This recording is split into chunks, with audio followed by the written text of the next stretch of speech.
Chhatrapati Sambhajinagar police action मोडमध्ये पाहायला मिळत आहे. आपण जर पाहिलं तर आता छत्रपती संभाजीनगर पोलिसांनी आता धिंड पॅटर्न सुरू केलेला आहे. आपण जर पाहिलं तर जे सराईत गुन्हेगार असतील, जे अंमली पदार्थ विक्रेते आरोपी असतील, यांचं थेट त्यांच्या घरापर्यंत आता पोलिसांकडून जी होती धिंड काढण्यात येत आहे. सध्या जर आपण पाहिलं तर छावणी पोलिसांकडून सुद्धा 2 आरोपीची या ठिकाणी धिंड काढण्यात आलेली आहे.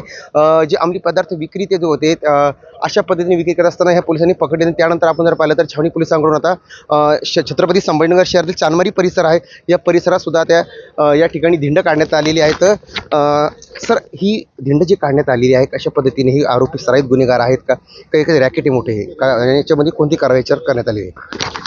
सध्याच्या काळामध्ये माननीय पोलीस आयुक्त प्रवीण पवार सर यांनी छत्रपती संभाजीनगर हद्दीमध्ये अतिशय अग्रेसर भूमिका घेऊन नशेचे गोळींचा व सिरपचा गांजाचा हा नायनाट करण्याची एक विशेष मोहीम राबविलेली आहे. त्या अनुषंगाने आज छावणी पोलीस स्टेशनच्या हद्दीमध्ये 2 इसम हे सिरप म्हणजे जे निकोटीन सिरप आहे ते आणून विकणार आहे अशी माहिती भेटली होती. सदर सिरप हे डॉक्टरच्या प्रिस्क्रिप्शनवरच भेटतं, परंतु हे लोक बाटल्याच्या बाटल्या विकता आहे अशी माहिती भेटल्याने आम्ही कर्णपुराच्या हद्दीमध्ये रेड केली असता 2 आरोपी मिळून आले आणि त्यांच्याकडे 31 सिरपच्या बाटल्या मिळून आल्या होत्या. आणि त्या अनुषंगाने ते हे नशेसाठी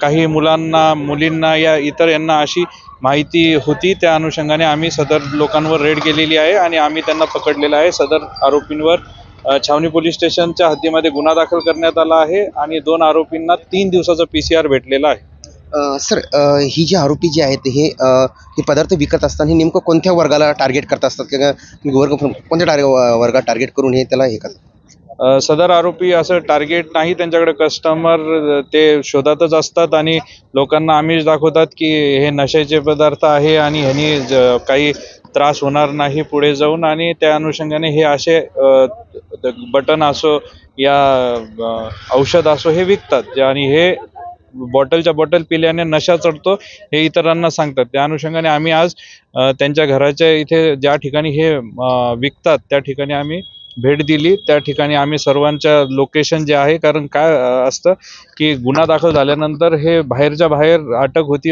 जामीन होती, परंतु आसपासच्या लोकांना माहीत नसतं की ह्यांचे मुलं कोणत्या मुलांसोबत राहतात आणि कोणत्या मुलांसोबत हे फिरतात.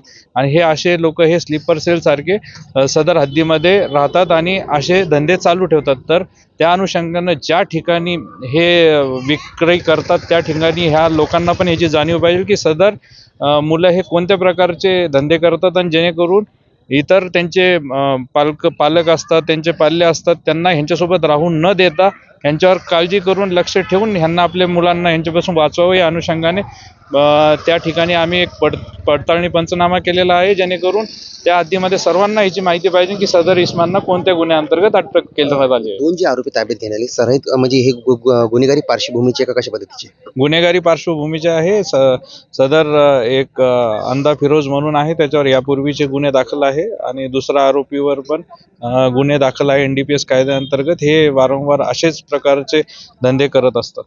ठीक आहे. आपण या ठिकाणी जर पाहिलं तर छावणी पोलीस स्टेशनचे प्रभारी जे आहे ते विवेक जाधव आपल्यासोबत या ठिकाणी होते आणि या ठिकाणी जर पाहिलं आपण तर आताच चांदमारी जो परिसर आहे, चांदमारी परिसरात या ठिकाणी 2 आरोपीची धिंड सुद्धा या ठिकाणी काढण्यात आली आणि आज सकाळपासूनच छत्रपती संभाजीनगर शहरामध्ये जर पाहिलं आपण तर मोठ्या प्रमाणात नायलॉन मांजा जे होतं, नायलॉन मांजा विक्री करत असताना सुद्धा त्या आरोपीची धिंड काढण्यात आली होती. त्यानंतर अंमली पदार्थ विकणारे जे हे 2 आरोपी त्यांची सुद्धा धिंड या ठिकाणी पोलिसांकडून काढण्यात आलेली होती.